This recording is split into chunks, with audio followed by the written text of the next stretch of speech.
Cidade revoltada. Assassino, covarde!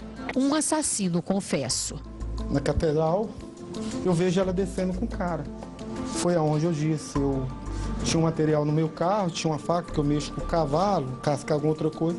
Eu peguei essa faca, desnorteado, louco, sem, assim, saber o que fazer. Cheguei próximo e aconteceu isso. Simone, de 30 anos, Marcos Ferreira, de 43.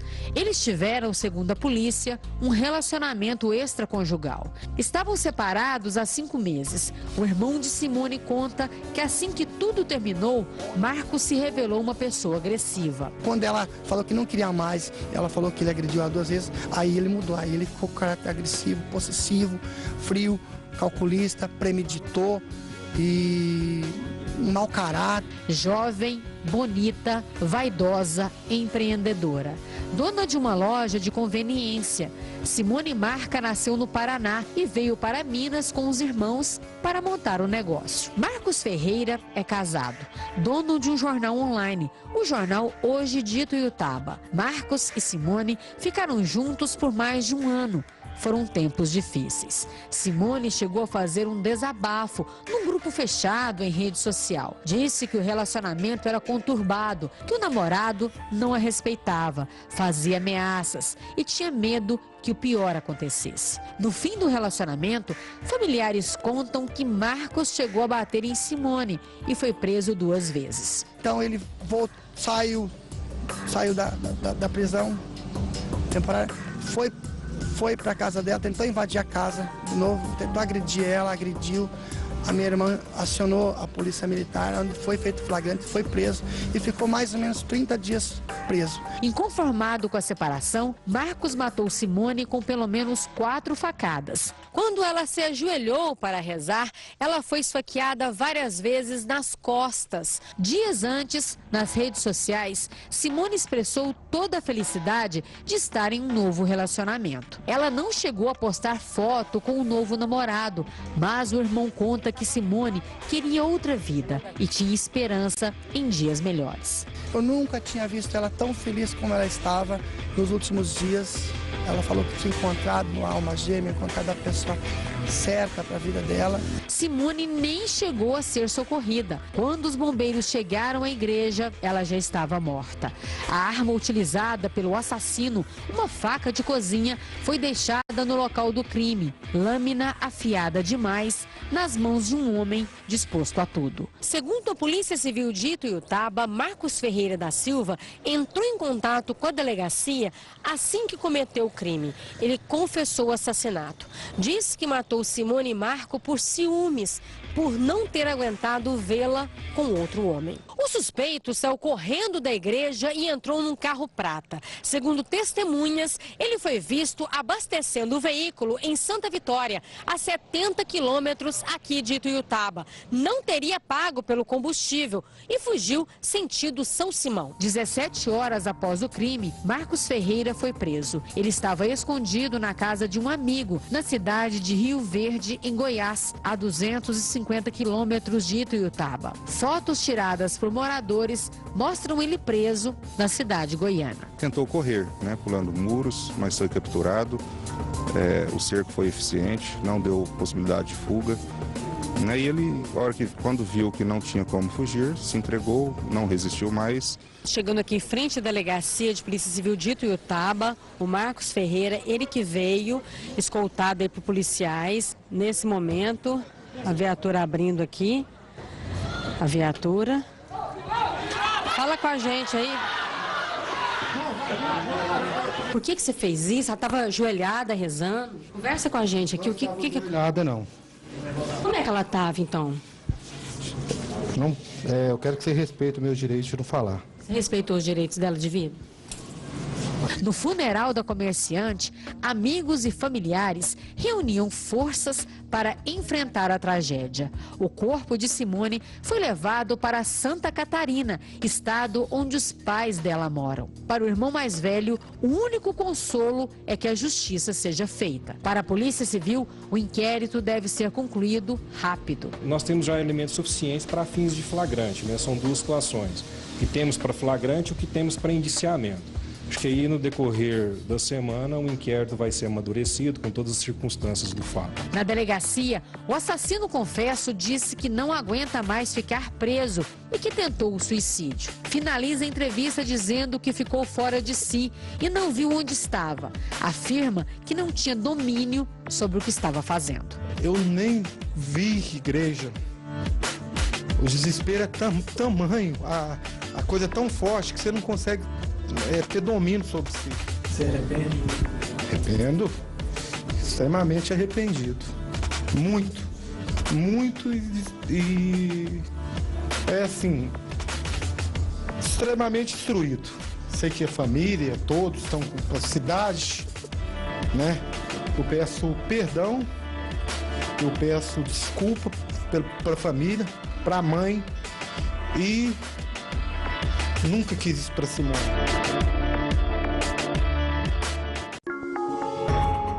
Amanda Bueno, de 29 anos, era conhecida como a musa do funk.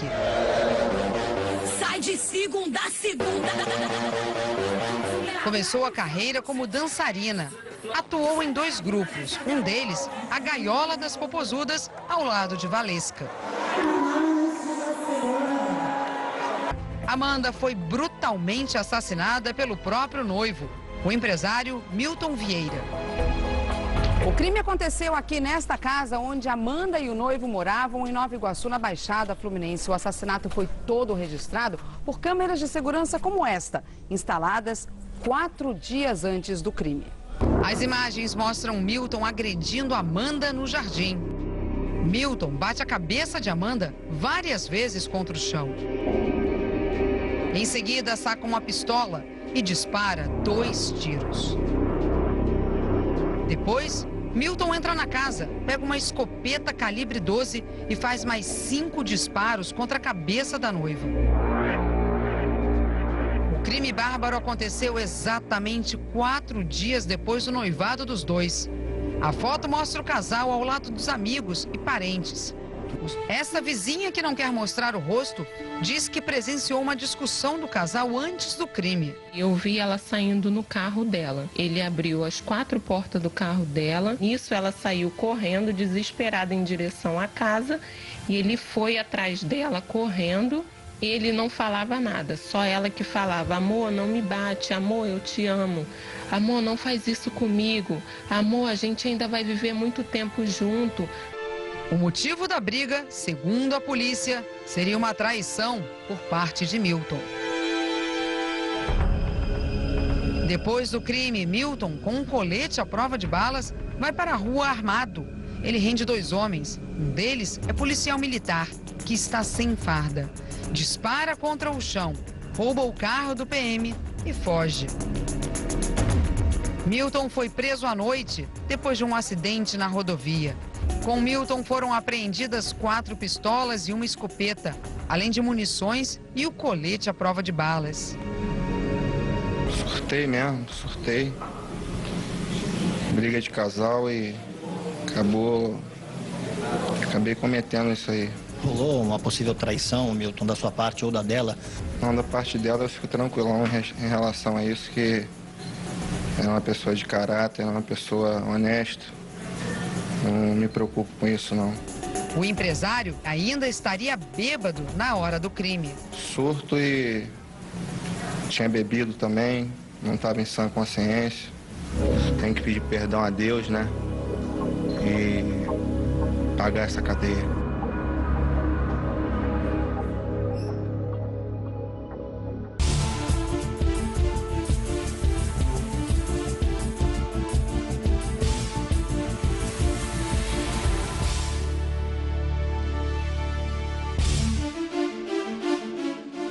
Boa noite. Do Brasil para o mundo, através da Record Internacional, estamos ao vivo e trazendo mais um tema para sua participação. Até onde pode chegar o amor?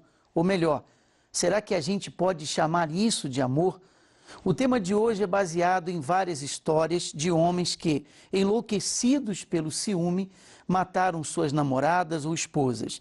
Você viu no início do programa o caso mais recente que chamou a atenção do país todo. um homem que matou a ex-namorada a facadas dentro de uma igreja. Antes de ser preso, ele confessou o crime, mas se defendeu. Vamos ouvir o áudio. A minha vida virou um inferno. Eu não tinha paz para trabalhar. Ela queria que eu separasse. Ela ligava para minha mulher.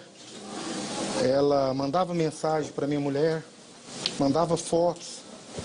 Mas eu gostava dela.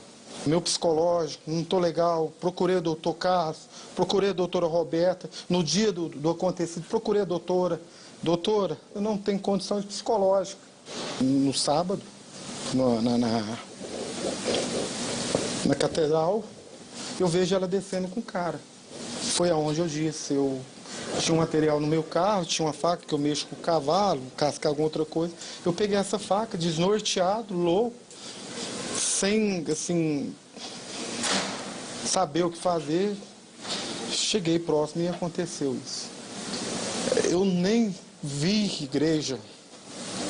O desespero é tamanho, a coisa é tão forte que você não consegue ter domínio sobre si.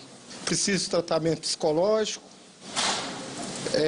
perdi muito peso, não sei se vou resistir à prisão, não sei se vou suportar, penso até em suicídio.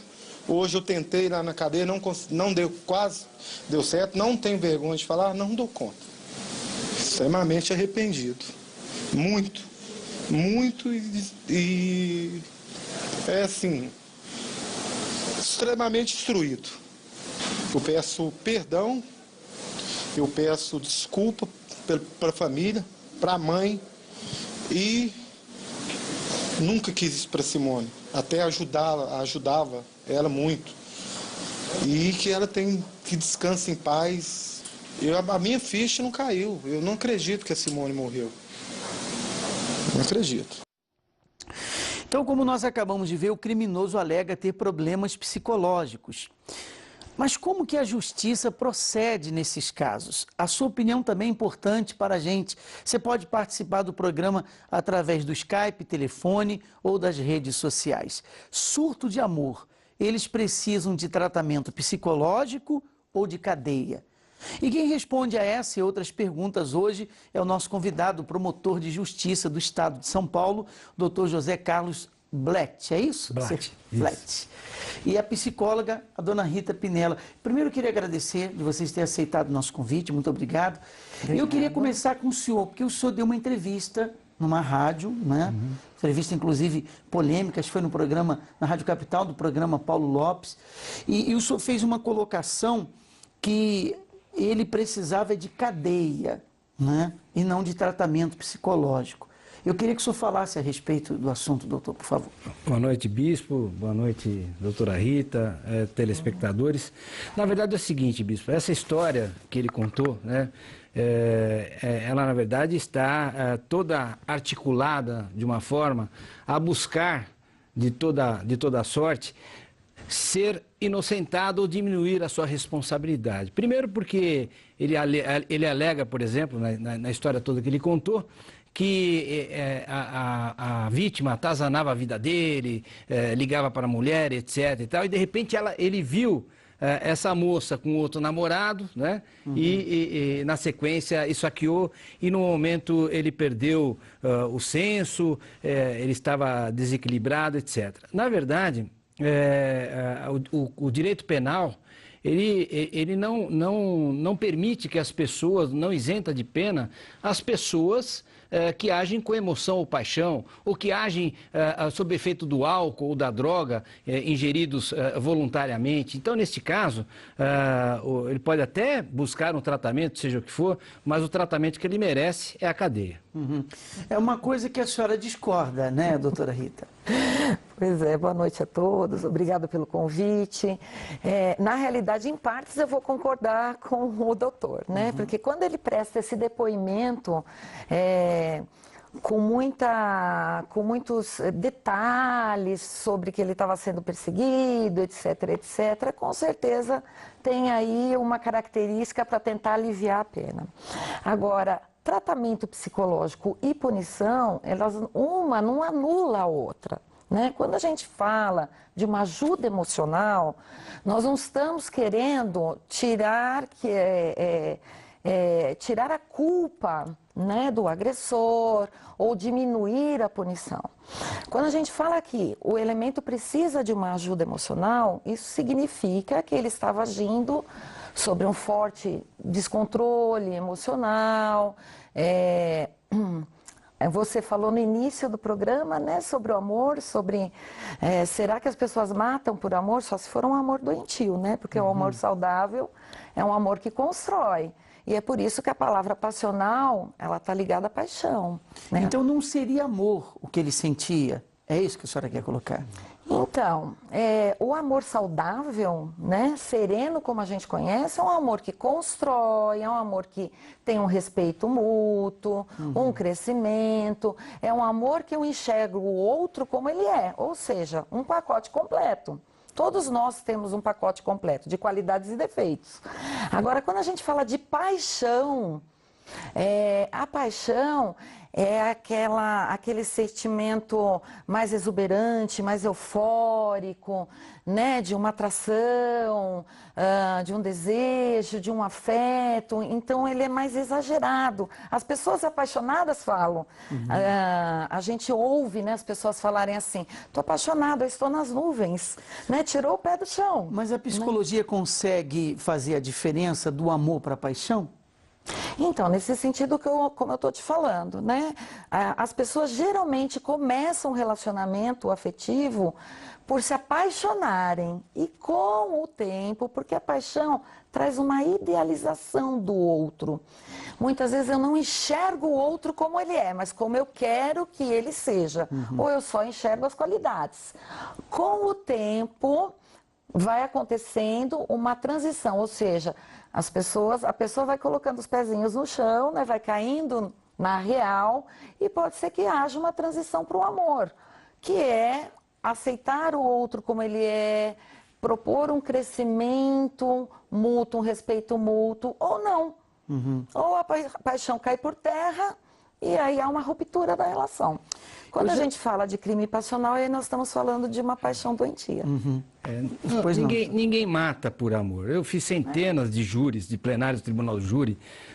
Infelizmente, me deparei com casos muito semelhantes a esse. Aliás, esse caso lembra de um outro jornalista, o Pimenta Neves, que matou, do Estado de São Paulo, que matou a outra, a vítima era inclusive jornalista também, foi lá onde ela fazia a equitação e matou a ex-namorada. Então, na verdade, as pessoas matam por egoísmo, por ódio, por vingança, qualquer outro sentimento, né? Pela paixão doentia, mas pelo amor. Sinceramente, nunca vi nenhum caso. É um sentimento nobre. É um sentimento nobre. O amor, nesse caso, ele perdoaria ou então buscaria abre mão. Alguma outra postura, mas não esta, de pegar uma faca no carro, ingressar dentro de um local religioso.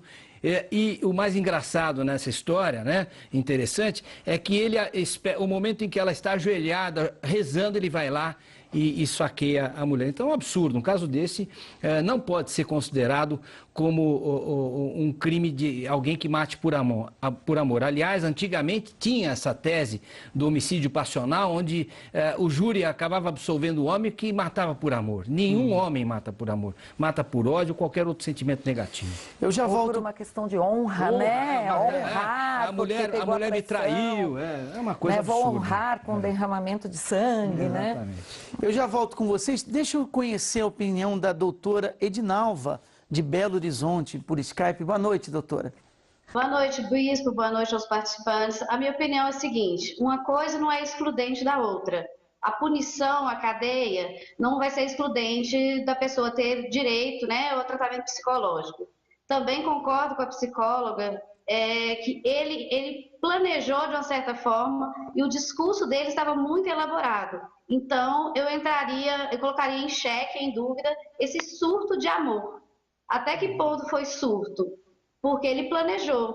E, como bem disse o doutor, ele esperou que a vítima estivesse de joelhos de forma a atacá-la. E aí, isso aí, para mim, também tem que ser levado em consideração numa avaliação. Apesar que eu vi um depoimento dele, acredito que nós vamos até colocar aqui, que ele diz que ela não estava de joelhos, né? Também não faz diferença nenhuma. Também não faz. É porque o que aconteceu? Aconteceu o que a gente chama na psicologia a passagem ao ato. Ele quis matá-la, ele teve esse planejamento, que ele foi até o carro, ele pegou a faca, ele precisa sim de acompanhamento psicológico.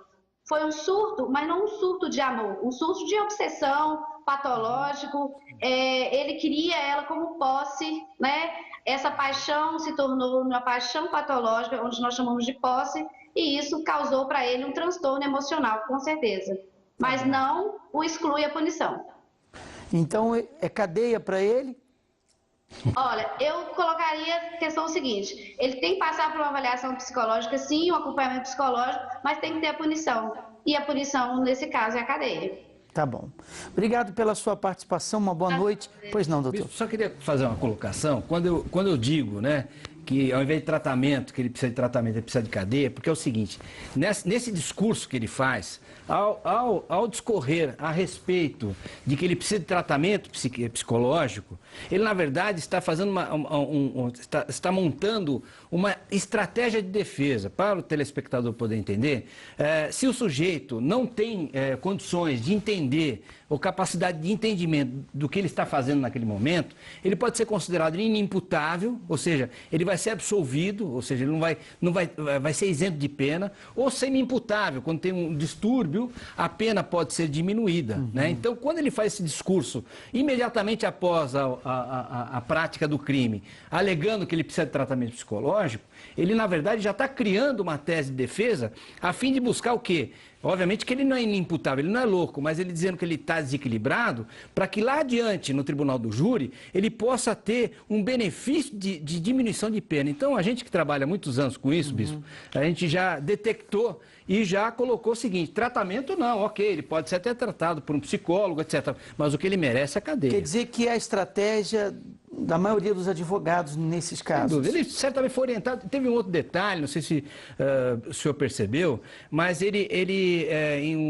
nessa história toda, ele liga para a delegada de polícia e diz, olha, eu vou esperar passar a situação da prisão em flagrante, né? Ou seja, ele já está sendo orientado por um advogado e fala, então já aproveita, já diz que você está meio abalado, está precisando de tratamento psicológico, porque isso, ele vai pegar essas matérias todas, talvez até este programa, né? Para tentar buscar perante o tribunal do júri a chamada semi-imputabilidade, que permite a diminuição da pena ou a aplicação de uma medida de segurança.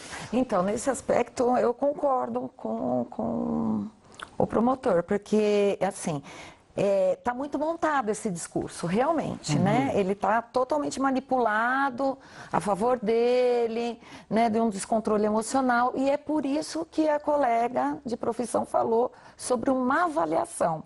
É por isso que é necessário ser feita uma avaliação psiquiátrica, uma avaliação psicológica, para ver o que de fato motivou, quais foram os fatores desencadeadores, que houve premeditação ou não, a levantar um perfil psicológico. É por isso que existe a psicologia forense. Esse áudio que nós ouvimos, eu consegui alguns trechos de entrevista que ele acaba repetindo algumas coisas. Mas como a psicologia faz leitura de linguagem corporal ou não faz? Faz, né? Mas sim, é um conjunto de coisas. Eu queria colocar algumas entrevistas que ele deu. Tá. Eu queria que a senhora percebesse se ele está simulando, se ele está sendo sincero. Vamos ver. Na catedral, eu vejo ela descendo com o cara. Foi aonde eu disse, eu tinha um material no meu carro, tinha uma faca que eu mexo com o cavalo, casca alguma outra coisa. Eu peguei essa faca, desnorteado, louco, sem, assim, saber o que fazer. Cheguei próximo e aconteceu isso. O que a senhora viu ali? Então, saia justa, né, Bispo? Então, acontece que quando se trata de ser humano, a gente não pode ter conclusões precipitadas. Então, é uma série de fatores, né? Nós somos formados por uma série de fatores. O contexto familiar, a nossa história de vida, fatores hereditários, genéticos, né? Enfim, é como se a gente fosse uma série de slides sobrepostos e o produto final é o ser, quem eu sou, né? Aparentemente, eu não vou ter conclusões precipitadas. Há uma manipulação sim, há uma dissimulação sim, o que não exclui um descontrole emocional que veio crescendo. Então, como a colega falou, de um ciúmes patológico, de uma possessividade que até o outro deixa de existir como o outro, ele vira um objeto. Né? Eu não enxergo mais o outro. Eu vejo como um objeto que eu tenho posse.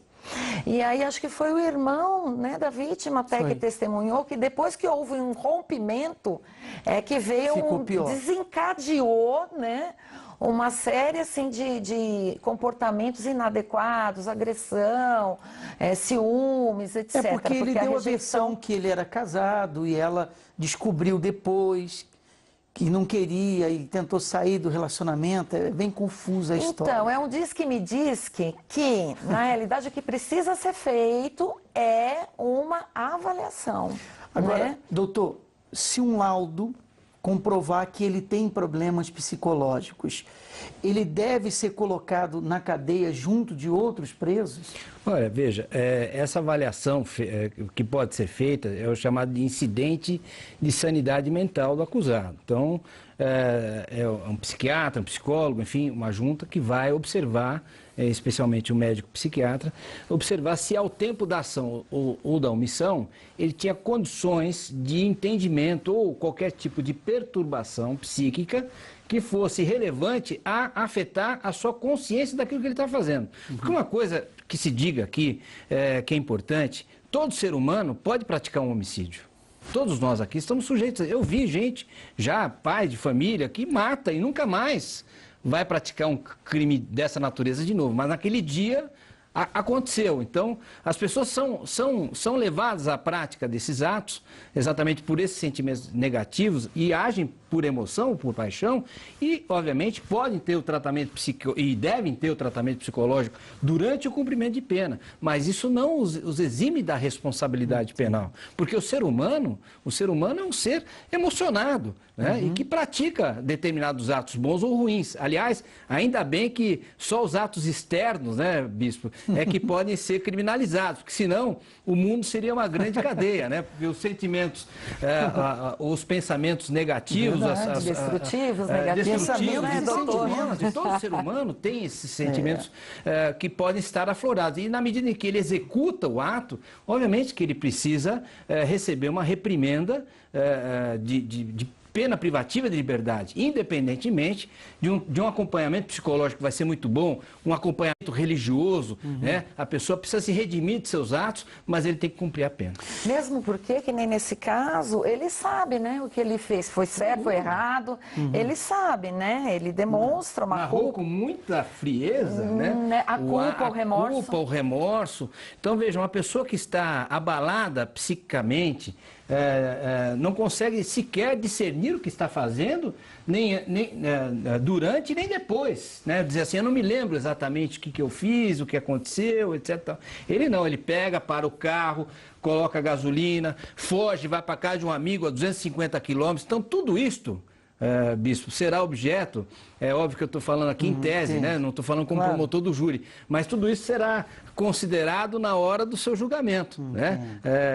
Então ele já vai construindo. Exatamente. Mas mesmo com essa premeditação, há um descontrole emocional aí que foi sendo desenvolvido e há uma doença emocional, né? Então, por exemplo, um ciúmes, né, doentio, uma possessão, né, uma paranoia. Então, ele é plausível de um tratamento e uma ajuda emocional. Não isenta a punição, claro. Eu vou conversar com Humberto Ele é funcionário de segurança pública aqui de São Paulo. Boa noite, Humberto. Boa noite, bispo. É uma honra estar participando do programa. Hoje nós estamos tendo uma aula aí, né, com o doutor Caio Blatt, esse digno representante da justiça, a doutora aí. Dispensa um comentário. E eu vou expressar a minha opinião como qualquer do povo, desprovido de um conhecimento mais técnico aprofundado, já que nós temos dois grandes respondendo na parte técnica, né? Eu quero dizer como qualquer do povo que, primeiro, cadeia. Não tem outro remédio, tem que ir preso.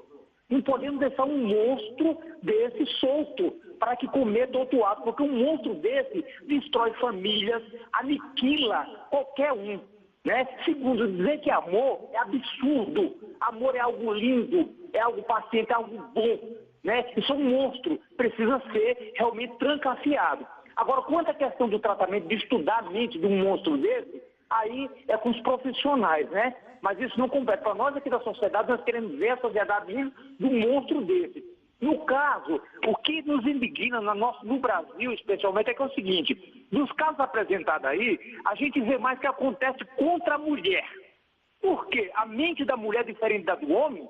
Porque a mulher é vítima na maioria dos casos, né? Preciso se ver isso. Então, será que isso é um problema cultural do nosso país, da prepotência do homem sobre a mulher, da posse, o homem pode trair, a mulher não pode, etc. Né? E outra coisa, o grande problema do nosso país é a questão da impunidade. O doutor Caio Blatt, que é um grande jurista, um homem conceituado, sabe disso. Quanto tempo demora para um camarada desse preso? Quanto tempo demora? Quanto tempo esse camarada vai ficar preso? Quer dizer, daqui a pouco está solto. Então a impunidade gera isso, né? A questão de, eu não fiz, eu sou doente psicológico, tal. Tudo isso influencia na penalidade. Às vezes um promotor de justiça faz vários estudos, está ali fazendo de tudo para prender um monstro desse e muitas vezes ele é solto e não consegue. Quer dizer, é frustrante a nossa justiça. Então é preciso rever a nossa justiça. Agora, com certeza, cadeia.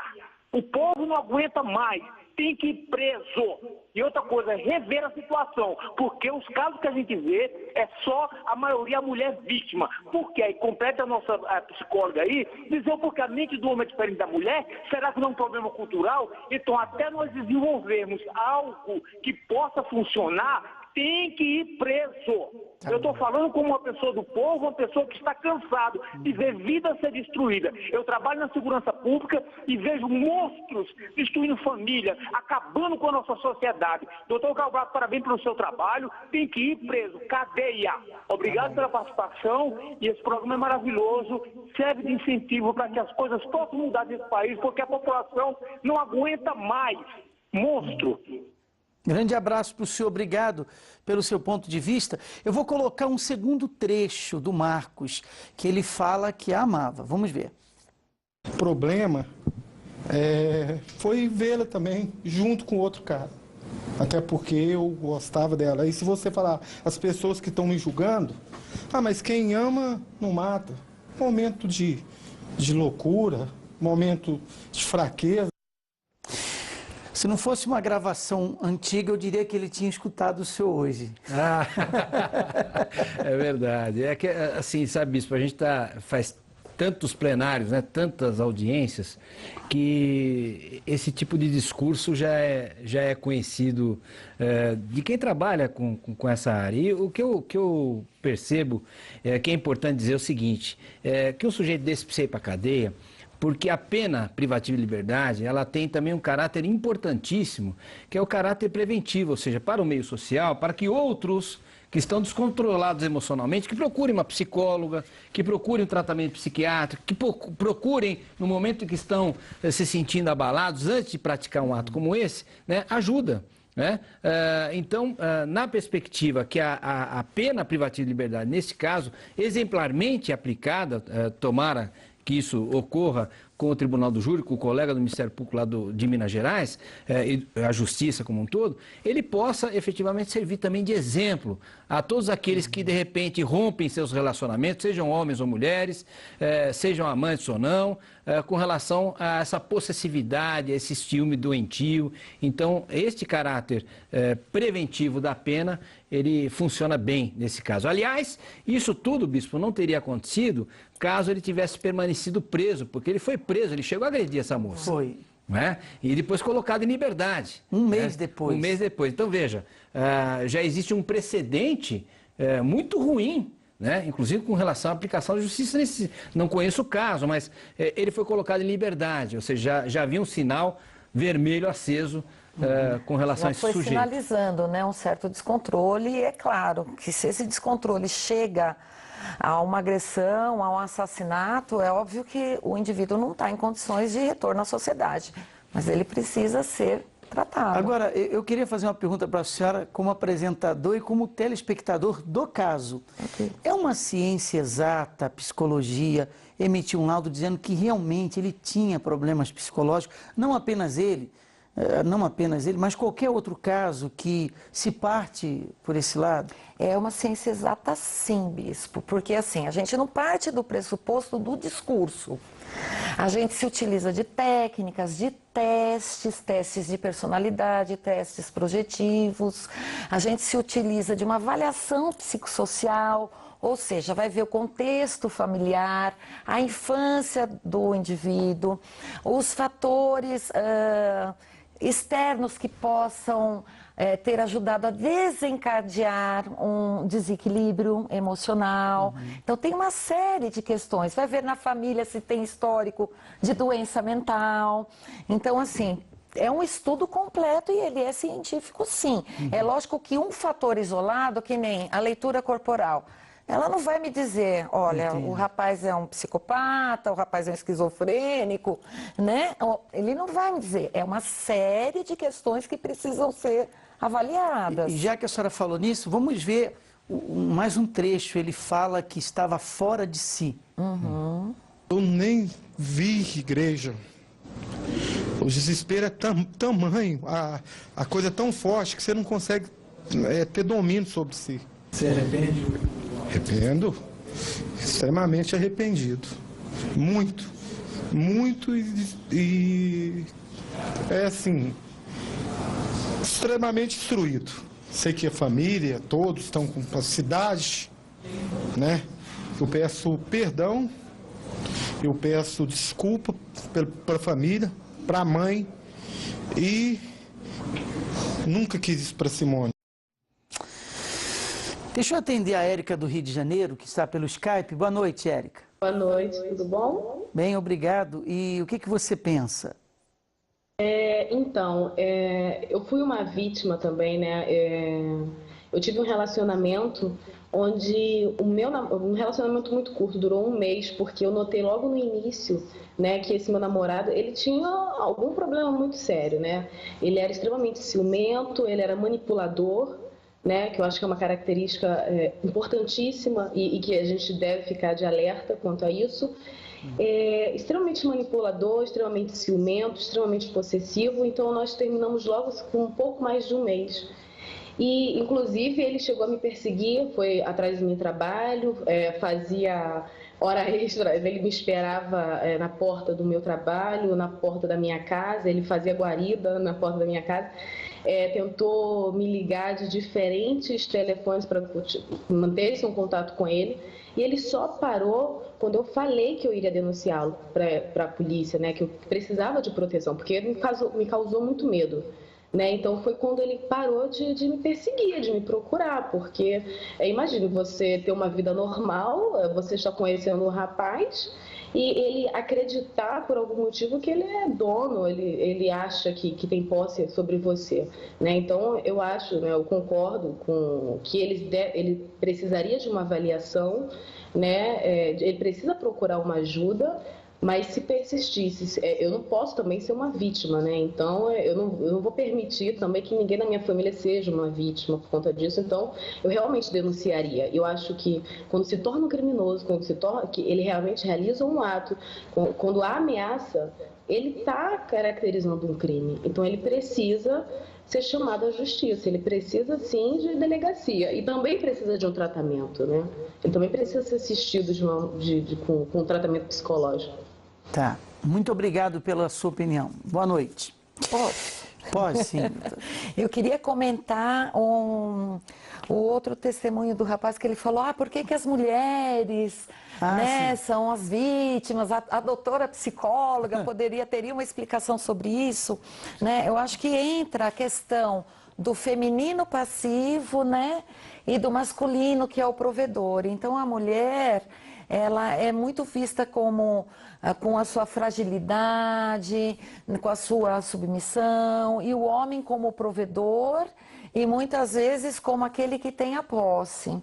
E aí eu quero emendar nesse testemunho da menina do Rio de Janeiro, quando ela falou, quando ela percebeu sinais, né, de que ela estava num relacionamento possessivo, com agressão e tudo mais, ela cortou, tentou cortar e a derradeira foi ameaçar uma denúncia. Isso que acontece com muitas mulheres. Elas acabam cedendo, elas acabam não percebendo os sinais, né, de que o outro está num relacionamento que não está saudável. Mas no caso dela, ela chegou a postar que estava com medo, sendo ameaçada, né? Ela chegou a colocar isso na sua página no Facebook? Em rede social, ela chegou a colocar e inclusive, ela procurou a polícia. Ela fez trouxe a notícia de que estava sendo agredida. O cidadão foi preso. Né? Então, mas quando tinha terminado já a relação, que aí ele demonstrou de uma forma mais evidente, vamos dizer assim. Mas eu tenho certeza absoluta que durante o relacionamento ela teve os seus sinais. Eu tenho certeza que vocês conhecem, ou já assistiram. Me faz lembrar daquele filme, doutor, As Duas Faces de um Crime, com o Richard Gere, que o advogado, defendeu de todas as formas, e no final ele estava fingindo e estava tudo simulado, né? Sim. Exatamente. Sim. Quer dizer que existe, então, uma falha por parte da avaliação da psicologia, ou não? Não, quando ele está sendo dissimulado, quando a gente fala de uma avaliação psicológica, né, como uma ciência exata, a dissimulação pode estar ligada à psicopatia, que é outra doença. O psicopata tem como característica principal o não envolvimento, ele não tem empatia frio, né? pelo outro. Então pode ser que esse rapaz aí do interior de Minas pode ser dissimulado e pode ter características de psicopatia? Pode, por isso que precisa de uma avaliação. A característica principal do psicopata, ele não tem empatia, ele não tem envolvimento emocional, ele não tem emoções fortes, ele dissimula. Ele é manipulador, ele é sedutor, ele é extremamente inteligente, mas ele não tem remorso, ele não tem culpa. Agora, mas nesse caso, desculpe, doutora Rita, Bispo, claro. Ele inclusive não tem esse caráter psicopata porque ele se diz arrependido. Né? Então ele traz na sua tese de defesa já ali montando um estratagema para buscar a diminuição de pena, porque ele não fala que ele é louco, porque o louco, né, o inimputável, por assim dizer, aquele que possui realmente uma deficiência mental, algo que ele não pudesse efetivamente saber o que estava fazendo, ele não vai ter uma pena aplicada, vai ser aplicada uma medida de segurança, que é quase como uma prisão perpétua, porque ele vai para um hospital psiquiátrico e não sai nunca mais, né? Ou seja, fazem várias avaliações, o cidadão não sai. Neste caso, especificamente, ele não, ele mostra que teve consciência, o arrependimento faz parte dessa Mas ele pode estar situação, pode estar dissimulando. E o que eu posso dizer, todo mundo que pratica um crime de homicídio, bispo, seja desta natureza ou qualquer outra, a pessoa não está no seu estado normal. Mas nem por isso, né, vai ser permitida a isenção de pena. A promotoria consegue perceber que a pessoa está mentindo? Olha, pela experiência, não só por dizer assim, olhar para o cidadão, pelo gesto, não, mas pela própria história que é contada mais de uma vez, passam a ter várias discrepâncias, né? E a pessoa passa a se desmentir nas suas versões. Esse caso é um caso típico, ele começa de um jeito e termina do outro. Ou seja, começou porque ela me perseguia, né? E aí eu não aguentei quando eu vi ela com outro namorado. Então, essas contradições, elas passam a ser analisadas objetivamente pelo Ministério Público e se chega à conclusão que ele não está falando a verdade. Porque também é uma composição, né, doutor? Exatamente. Dos inquéritos, dos testemunhas, né? Das Não é uma ciência exata, mas a área jurídica trabalha exatamente com isso, né? O fato criminoso. Aliás, o Ministério Público não terá dificuldade com relação a testemunhas, porque foi feita dentro de uma igreja, né? Ou seja, testemunhas não faltam.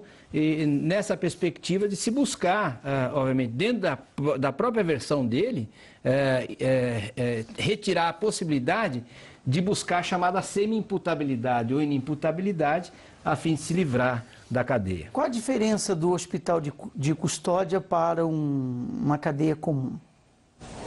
Um hospital, um manicômio penitenciário, ele vai Sendo comprovado que ele tem realmente problemas psicológicos. Ele vai estar em cárcere, né? Eu acho que até o doutor pode responder mais assim em termos legais, mas ele vai estar encarcerado, ele vai estar em punição e vai estar sendo acompanhado psicologicamente, psiquiatricamente. Mas não tem e avaliado. Regalias, não.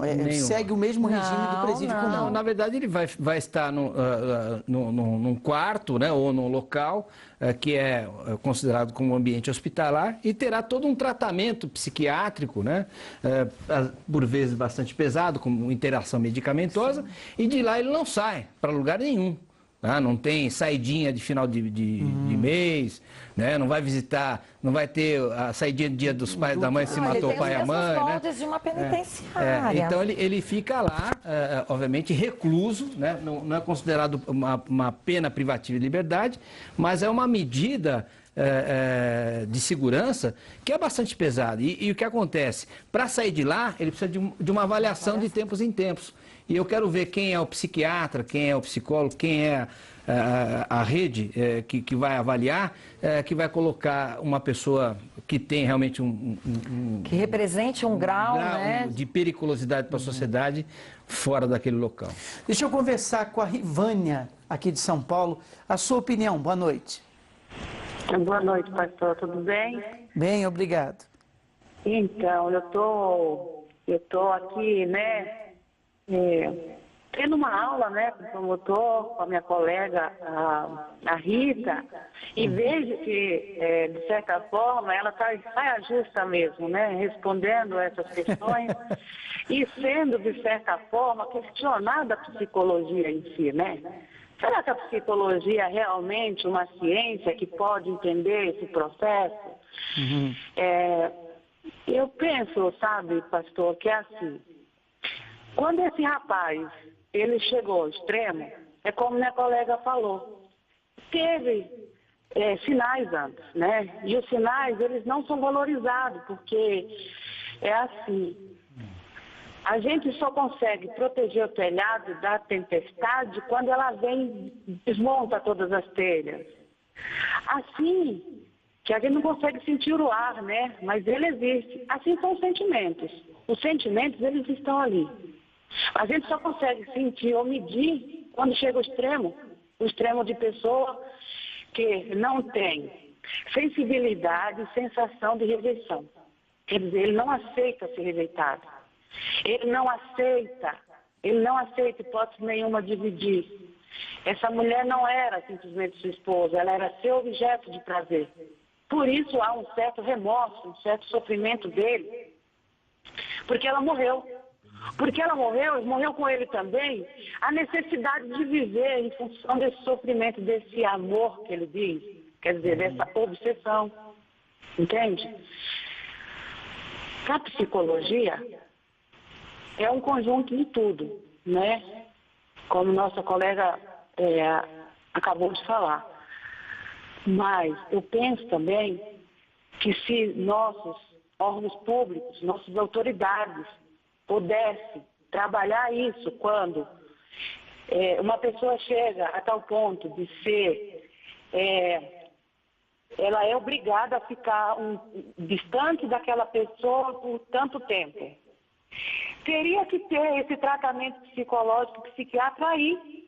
E o nosso doutor aí pode me dizer isso se eu estou errada. E não tem isso.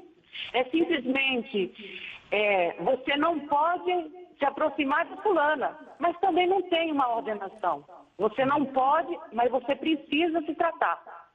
Se esse cara, ele tem tomada de consciência e compreende o sofrimento dele e que essa mulher não é objeto dele, esse cara não mataria ela. Esse cara estaria fazendo tratamento e não chegaria ao extremo de tirar a vida dessa mulher. Porque não é o caso de ser loucura, é o caso de estar surtando, de não suportar a rejeição, de não suportar aquela mulher, de não suportar perder. Então, se nossos órgãos públicos, se nossa justiça, se nossa lei tivesse psicólogos e psiquiatras para que pudesse ajudar nesse momento em que apareceu esse surto, que ele foi preso, aí sim, nossa sociedade teria uma vida melhor, a nossa profissão psicólogo seria mais respeitada, porque a gente trabalha com aquilo que não se pode pegar, que é o sentimento. A gente trabalha com aquilo que é a nossa existência. Nós somos divididos em 3 partes. A parte física, que o médico toma conta, porque ele consegue ver machucado. A parte espiritual, que é a que eleva a gente a Deus e dá o fôlego de vida para que a gente possa sobreviver. E a parte emocional, a parte psicológica, a psíquica, que é aquela que vai atuar na nossa vida, que vai fazer o discernimento na nossa vida. E nem muitas vezes a gente consegue lidar com isso, né? Ela se torna, às vezes, uma bola de neve, né? Entendi. Tá bom, muito obrigado pela sua participação no programa. Grande abraço para a senhora. Olha, nós trouxemos os 2 lados deste caso, trouxemos a justiça, trouxemos a doutora Rita, representando e falando a respeito da parte psicológica. Agora, cabe a gente esperar a avaliação da justiça. Eu creio que o melhor vai ser feito, a justiça vai tirar suas conclusões e muito em breve nós vamos saber se o que ele realmente precisa é de tratamento psicológico ou, como disse o doutor José Carlos, ele precisa de cadeia, né? Nós vamos agora formar uma corrente positiva de fé. Vamos colocar um clipe, gostaria que você preparasse um copo com água e vamos fazer uma intercessão. Aliás, nós vamos apelar para o justo juiz, que é Deus. É Ele que pode mudar a sua vida, mudar a história de problemas e lutas que você está vivendo, e através da fé isso é possível. Especialmente você que está passando por momentos difíceis, até na sua vida amorosa. Você tem uma pessoa dentro de casa que ele tem esses surtos, né? Ele já ameaçou você, já tem lhe pressionado por causa do sentimento. Você tem passado por isso, enfrentado essas situações. Nós vamos pedir a Deus, nós vamos interceder por todos nesse instante. Suplico ao Senhor de todo o coração, dai ouvidos, pois estou em aflição.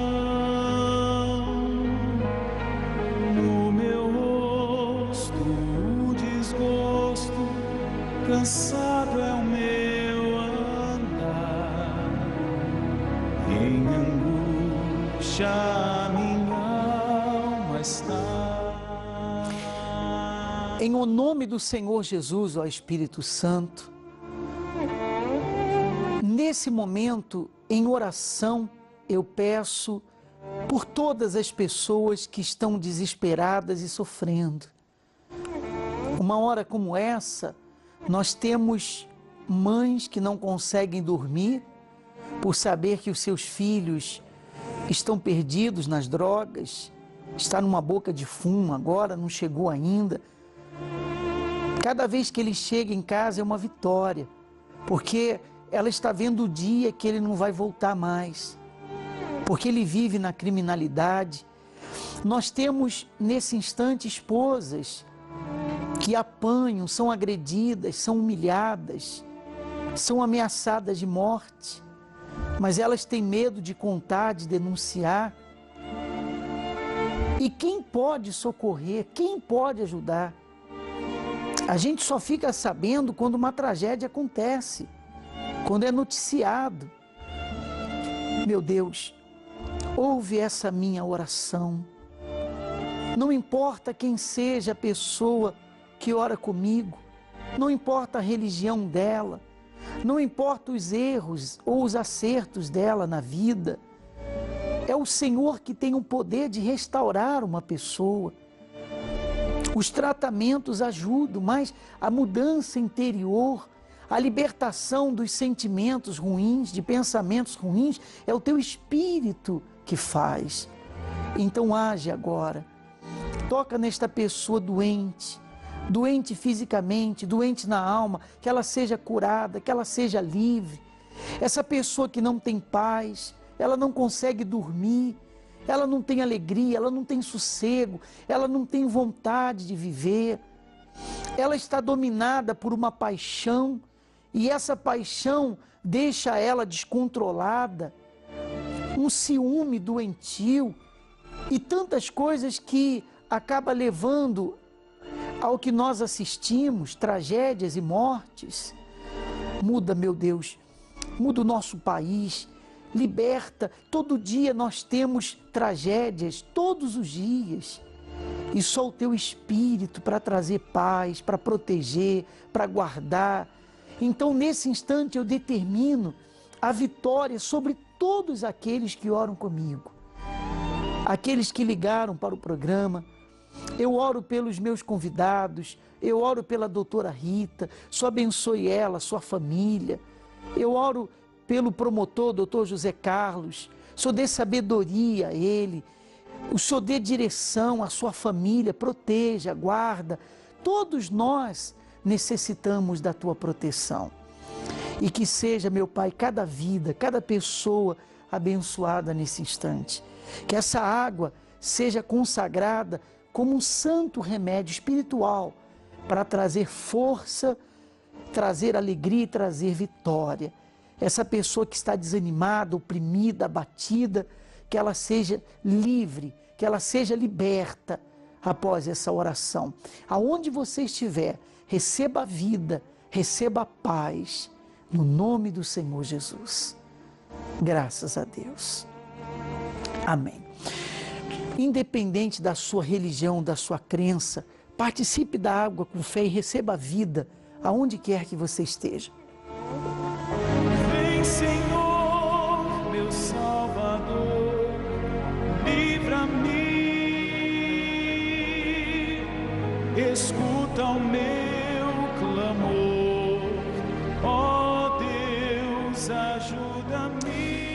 Nós estamos chegando ao final do programa Fala Que Eu Te Escuto, mas eu quero mais uma vez agradecer, viu, doutora Rita? Obrigado mesmo. a participação. Uma hora como essa, né? De madrugada. Muito obrigado, doutor Zé Carlos. E eu quero dizer que tanto as portas do programa Fala Que Eu Te Escuto, como da TV Record também, estão abertas. Sempre que a gente trazer um tema assim como esse, nós vamos lembrar dos senhores. É um prazer. Viu? Muito obrigado. Obrigada. E aqui de São Paulo você vai continuar com o programa do Bispo Clodomir. Cada estado segue com a sua programação local. Uma boa noite. Obrigado pela sua audiência.